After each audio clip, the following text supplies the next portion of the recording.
what's the episode we did that was sort of like the Star Trek episode McMahon's always talking about, like season 2? What are you talking about? I don't know, forget it. Well, we often, like most of the episodes, it's like they're inspired by either plots of specific TV show episodes or movies. There's an essence of that, but you're talking about like the straight up Ferengi looking dude. The designers will. So Jenny, a gal named Jenny was character designer in the pilot, and she threw that in there, and I was like, yeah, it's fine. It's cool. I love Star Trek, so I was like, yeah, it's a cool little Easter egg character. I mean, we've reused them a few times, you know. Star Trek covers so much ground, so much territory that, you know, we're gonna. I mean, the Unity episode with the Borg, it's like, well, I mean, we're gonna give a little nod to the actual Borg. Even though we're not doing a Borg episode, it's a. I know what it was. Trope. And by the way, it wasn't like we were trying to emulate this. It was after we did it. McMahon had mentioned that the Roy thing was sort of similar, I think, right? To the Picard episode. To the Picard episode, yeah. But again, it wasn't like. But that's what I'm saying. Star Trek covers so much territory. Exactly. It's like South Park. Even if we're not trying, we're gonna go. Yeah. I mean, listen, it's 2016, you know, everything's been done.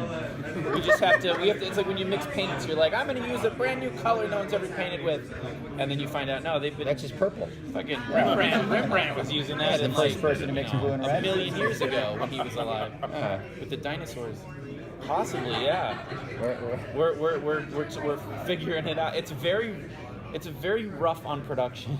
It's not an easy episode to make. We also might have introduced a new recurring franchise that's very similar. Introducing something kind of amazing we can't say much about that we're doing this season, but there's probably room for both ultimately. I'd be down to do it. Let's ask the panel. You know my perspective. Like James Cameron, if we're going to do a sequel, you know, unlike 2, we have to like make 3. It's got to be different. Really The connective tissue has to be different. Yeah. And Ridley's got a really good pitch that you haven't heard yet, so we're not going to talk about it here. That's, you know, too much. That's spoiler alert territory. Too much meat. It did. I mean, for me, because I would say, Justin was very receptive to it. I was very alarmist about callbacks because of Community getting a reputation so early on for being insular and like you have to have a relationship with the show in order to decode it, which I never wanted to have that reputation. And so I was extra going into season 2 of Rick and Morty. I was like, if we don't have to do another Meeseeks episode, then let's not do it. Then this time, that next year, I was like, we should have done another Meeseeks episode. But Justin's point is like, but if we had had a great idea, we would have done it. And that's true. But it is. I will say that this season, going into it, because of that experience, I was more like, can we bring back such and such? Can we do another episode with such and such?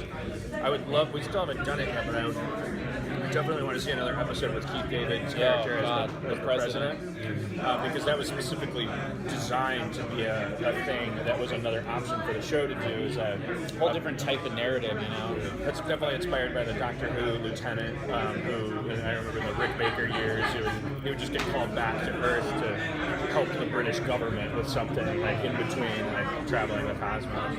And it's funny like throughout the course of season 3 we've had Meeseeks in like I think 2 or 3 episodes, and ultimately we cut it because it doesn't really, it's just like a background. I mean it's not really servicing it. It's nothing new. It feels too like cutesy, like, and also it's also structurally if the scene isn't, you know, it's bigger things that are sort of like, but I've always thought it was cool, speaking of your question about Next Generation, if there's an episode where it's a Meeseeks like Hugh the Borg in the Next Generation mythology, that, you know, why this Meeseeks is different. This Meeseeks doesn't want to, you know. Spoiler alert. I'm not saying we're doing that. I'm not saying we're doing that. I'm saying if we're gonna do it, it has to have an amazing. It should be motivated by, well, what do we know about the Meeseeks and what can we learn? How can we open up that mythology instead of just having Justin go, I'm Mr. Meeseeks again. The same. Yeah, it has to be a new thing. Or, however, we could also do an episode where that's not about them as a topic, and just have it like Dr. Seuss use it as a tool. As long as it tracks for a first-time viewer,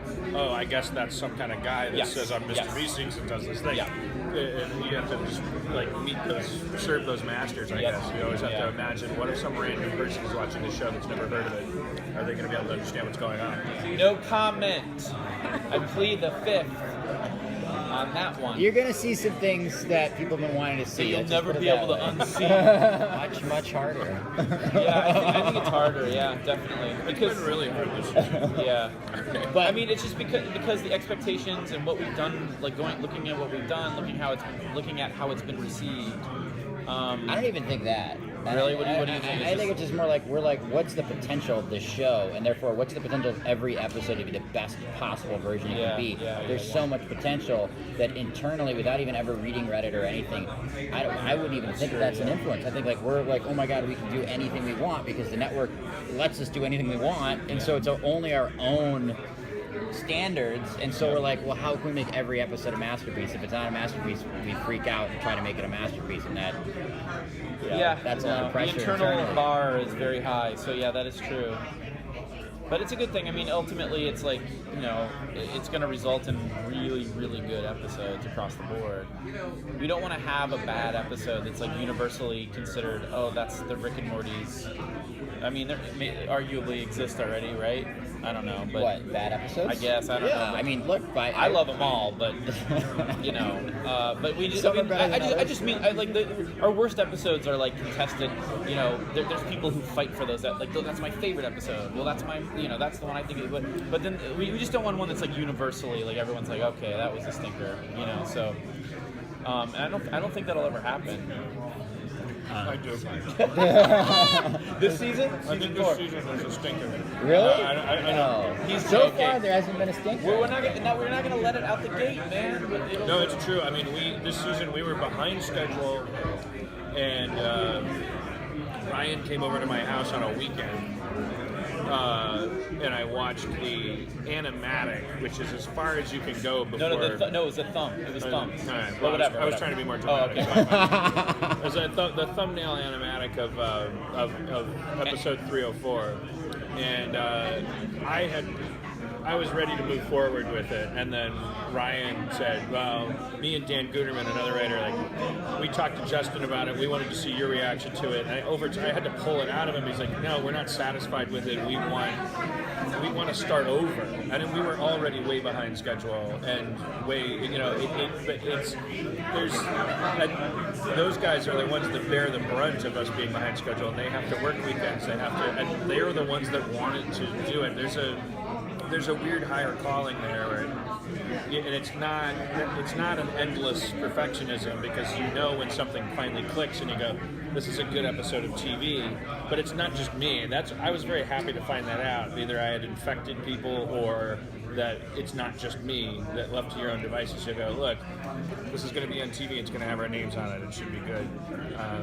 We just want to make the best season 3 we can, and do the fans right, I guess, by And ourselves. and ourselves.